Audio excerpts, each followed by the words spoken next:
this season. It's Notre Dame. Thank you. I don't know how we top game one, but we're going to try.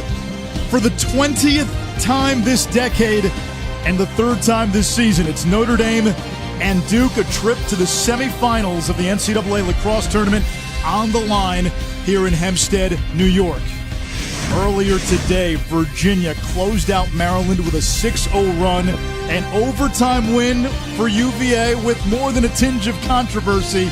But the Cavaliers heading to championship weekend for the first time since 2011. Manish Raff, Quint Kesnick, Paul Carcaterra down in the field. So glad you're staying with us this afternoon. It's interesting with Notre Dame and Duke. This rivalry's pivoted on its axis for so long. It was Notre Dame's defense, Duke's offense. It's the other way around now. Yes, a little different version in the fact that Duke can play great defense, and all of a sudden Notre Dame has all these offensive weapons. Either way you cut it, though, these programs, to me, represent first class, grade A in terms of their athletes, their coaches, the support. They stand for all the best, all the good stuff in college lacrosse. As you heard the guys talk about, Ryder Garnsey back for Notre Dame, but it's another weapon. But Brian Costabile runs the show. Well, I tell you, this midfielder out of Baltimore is based on power, speed, and a lethal outside shot. He's a strong right-handed player, and he knows no range. I mean, I've seen him rip the net from 16, 17, or 18. And what that does is draws defenders out to play him. He's always working so hard to get to his right hand. The roll back. He'll dodge underneath at times and then set it up coming back. Again, out to play. Speed. Notre Dame, but it's another weapon. But Brian Costabile runs the show. Well, I tell you, this midfielder out of Baltimore is based on power, speed, and a lethal outside shot. He's a strong right-handed player, and he knows no range. I mean, I've seen him rip the net from 16, 17, or 18. And what that does is draws defenders out to play him. He's always working so hard to get to his right hand. The roll back. He'll dodge underneath at times and then set it up coming back. Again, think about him trying to free up his right hand. Always working hard, pressuring, curling topside, and he has been one of the most effective midfield shooters in the nation. He was the ACC's Offensive Player of the Year, and he went for 5 goals in the last meeting against Duke in the ACC tournament. The Blue Devils have a couple of defensemen that are the best in the country, Kark, but they're going to need a little from their offense today. Yeah, Cade Van Raphorst and JT Giles Harris, for my money, the best defensive 1-2 punch in college lacrosse. But if they're going to win some games, it has to be offensively scoring goals with midfielder Nakai Montgomery. In Duke's 14-8 regular season win over Notre Dame, Montgomery was magical as a passer, career-high 4 assists. He timed the Notre Dame slides with laser darts. In the second meeting, though, between these two squads, Montgomery just 1 goal. But the good news for Duke fans, he loves the big stage. In 5 playoff games, 3 hat tricks for 15 and white. He's got some shake and sizzle, former high school football player who loves the spotlight, as Kark said.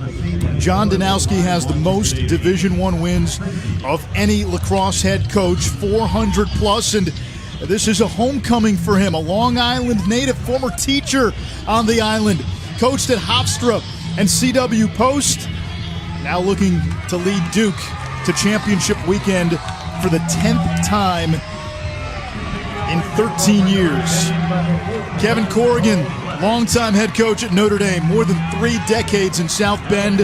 He's the winningest coach in Fighting Irish history. He's done everything, Q, except win a national title, looking to get to championship weekend for the first time since 2015. Charles Leonard and Brian Smith to take the opening face-off. Leonard for Notre Dame, navy jerseys, shiny gold helmets, and Duke in the white. Face-off violation against Notre Dame, and it will be Duke ball to begin.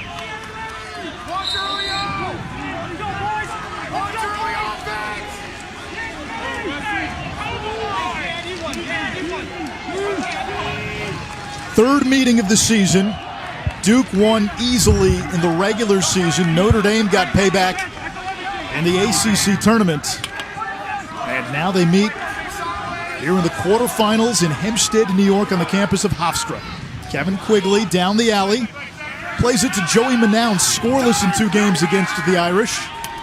Over to Nakai Montgomery, who's got the short stick matchup. Montgomery with a rocket! And that one off to the side of the net, retrieved by Matt Schmidt, who was sensational in the ACC tournament win for Notre Dame. Here comes Timmy Phillips. Plays it to the wing, and this one is off the mark. It was deflected. Brian Willits with the shot.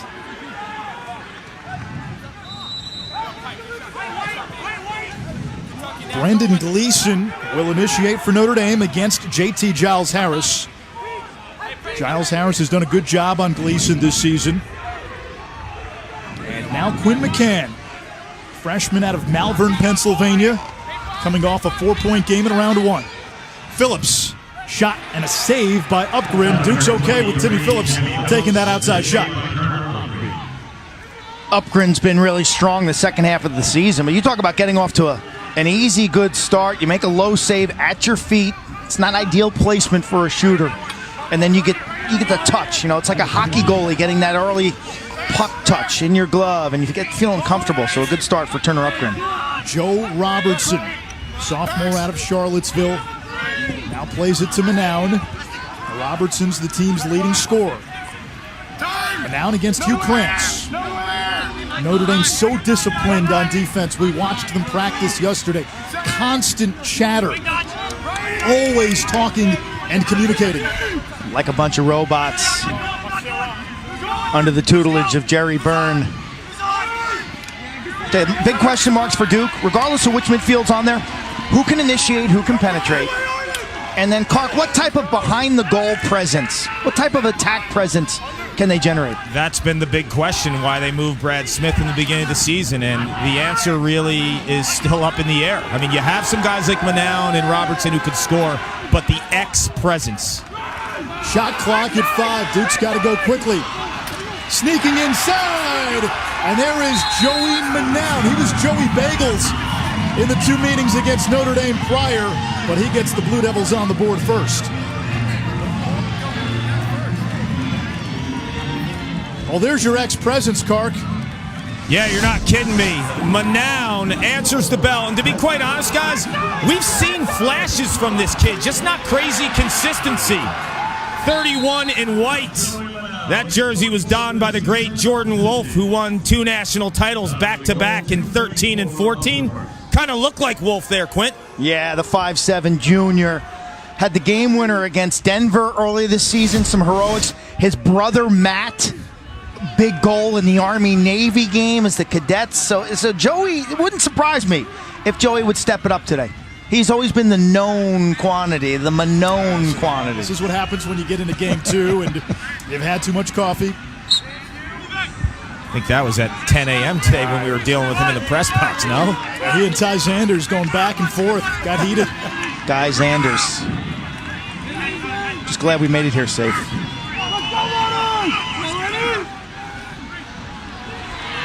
Smith 2 for 2, and they'll play it back to Upgren. And Kark, faceoffs have been an area of some inconsistency for Duke late in the season. They've had to make some adjustments and use new players, but not for Notre Dame. I mean, you look at Charlie Leonard. I mean, he's maybe the most consistent guy for Kevin Corrigan at that spot in the last 10 years. I mean, Notre Dame, time and time again, was handicapped and had to find ways to get possessions in other ways. But this year with Leonard, it's almost 60%. Here comes Brad Smith. He began the season as an attackman, moved back to midfield, where he was a first-team All-American a year ago, 27 in white. Little rocker step from Quigley. Hands free, that hits the crossbar, and that is ruled no goal. This Notre Dame defense, Anish, you pointed out, they resemble Virginia basketball's pack line defense. Okay, they pack it in, they defend the paint. They don't care about matchups. Quigley with a bouncer. It's not a personnel-driven defense. It's 6 gears, everybody doing their job, everybody working as an orchestra. Yeah, you'll see sometimes, and you'll say, why does Brad Smith have a short stick or Nakai? Listen, that's just the flow of the defense. They'll help, they'll recover, they'll slide. Here comes Montgomery against Krantz. Over to Smith. Right hand rocket. Bang! Those two, 15 and 27, they were part of the winning formula when Duke beat Notre Dame. They were quieted when Notre Dame beat Duke. Watch this little subtle two-man game. At the top of the box, you'll see 27 set the pick, and then peel, catch, and rip. Similar to basketball, Kark. Wow. Smith has been a lethal outside shooter with both left and right hands the last 3 years. You take a look at Brad Smith, first-team All-American a season ago. But for me, it's been about his health. He had that foot injury earlier in the season, and did he ever fully recover? But if they can get a two-man game going, and make no mistake about it, we talk about the picks or the lack of even concerned switching on Notre Dame. There's so much to defend, whether it's Costabile, 26 in blue with the outside rip, Garnsey from the wing. Here's Jacobois. Less than 2 minutes to go. McCann, Costabile. Costabile thought about it. Jacobois. McCann. Back to Costabile. 5 seconds on the man up. McCann, left wing. Feeding. And now it comes inside. Willits finds a crease. 13-all. The former Long Island Player of the Year with a hat trick in his homecoming. How about the sixth sense of Garnsey as all of Willits' hometown friends and family in attendance look at Ryder Garnsey when he catches this ball. The sixth sense to know that Willits is parked on goal line extended. Ball rotation, bang. What a pass by Garnsey. Garnsey becomes the hub as an inside guy if he's not going to shoot. He's like the hub of a wheel. And Willits managed to put that ball right in the little area between Upgren's right ear and the post. Notre Dame has capitalized with the extra man. 3 for 4. Another big face-off. Stein and Leonard.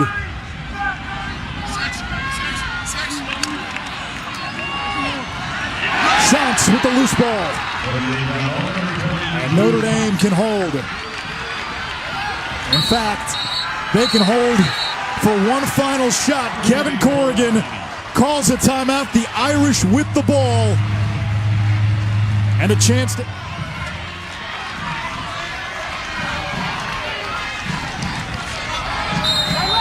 Gleason eyeing JT Giles Harris on the far side. Now Costabile. 1 minute remaining. ACC Offensive Player of the Year over to Jacobois. Jacobois has been shown just brilliant, blazing speed in this game. Able to get an edge. He's got one goal earlier. I think there's opportunity for him. Shot clock does not matter. Have to be careful guarding Jacobois this far out because of his speed. 35 seconds. When do you go, Quint? 15. Give yourself a chance for a rebound. Jacobois will dodge. Jacobois down the alley. Back to Gleason. 15 seconds. Gleason. Shot hit somebody's helmet. And Garnsey has the backup. And another timeout. Kevin Corrigan uses his final timeout. 12.8 seconds left. Syracuse in the game you guys broadcast outdoors in upstate New York. They blew a beat 4-goal lead in that game. They beat Marquette here on Long Island with a Brad Smith game winner. Notre Dame in that thriller against Maryland in the Thunderdome early in the year, Kark.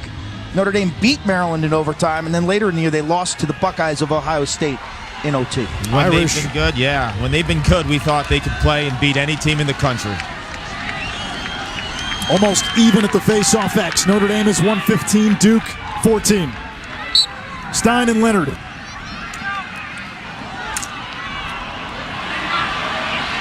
Van Raaphorst vacuums for Duke. And a timeout by John Dick. Blue Devils have been a championship weekend mainstay for almost 15 years. 9 of the last 12 seasons have seen Duke reach at least the semifinals, and 3 times in that span, their season ended with a dog pile. Matt Danowski diagramming a play in that Blue Devil offensive huddle, the son of head coach John. And I get the feeling that John will put a period on the sentence in the huddle by saying, hey guys, just run by your man, score a goal. Like, he'll say something to relax them and keep it simple. You look at the tournament history. This decade, 2010, C.J. Costabile won the opening face-off of overtime and delivered Duke's first title. Kark, what did you learn from the Duke huddle? What I learned is Matt Danowski had a lot of stuff going on with the dry erase board, and Coach Danowski actually didn't say much at all. But look for 2 sets of 2-man games going on here. One's going to be with Brad Smith, who will start with the ball, the senior first-team All-American from a season ago, with Quigley, and then Nakai Montgomery and Joe Robertson on the other side. So there's 2 sets of 2-man games. It'll be Quigley up top. McCann out to meet him. Quigley stumbles, recovers. Coming down the alley, McCann checks it away. Quigley recovers. Now Montgomery against the shorty.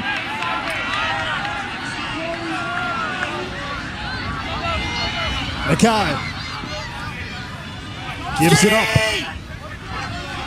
Brad Smith, cut off by Restick, picked up by Cone. Montgomery from the wing. He'll dodge Hallenbeck. Montgomery toward the cage, back pedals. Manown had to go off his crease, or his cross. Able to recover. Shot clock at 25, Duke still has time. Joey Manown got lucky there. Here's Robertson against Cone. Shot clock at 15. Smith, the hammer, the bouncer. Off the mark, 11 seconds on the shot clock. Little confusion who's going to bring it in, Carpenter or Manown. It's Manown. Manown, left hand, just off the mark. Missed it by that much. 6 seconds on the shot clock. Matt Danowski politicking for a reset. Officials say no. Here's Robertson, 5 on the shot clock. Robertson, left hand, bouncer, scores! Duke wins it in overtime. The Blue Devils headed to championship weekend.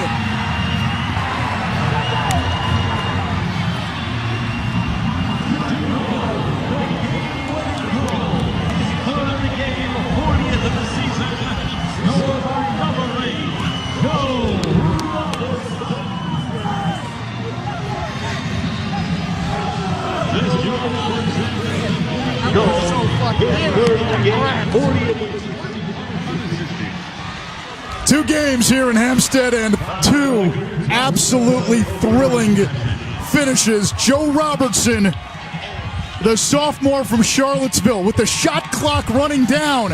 It wasn't the hardest of shots. Frankly, it's a save that Matt Schmidt knows he's got to make. Any shot in overtime on goal is a good shot. They talk about that in hockey all the time. Put the puck on the net. Robertson put this ball on the goal. Duke heading back to the semifinals. A familiar spot for John Danowski, who's with Kark. Coach, that last huddle, your son Matt Danowski, he was in control. You were in the back row there. What was going through your mind? Well, my job in right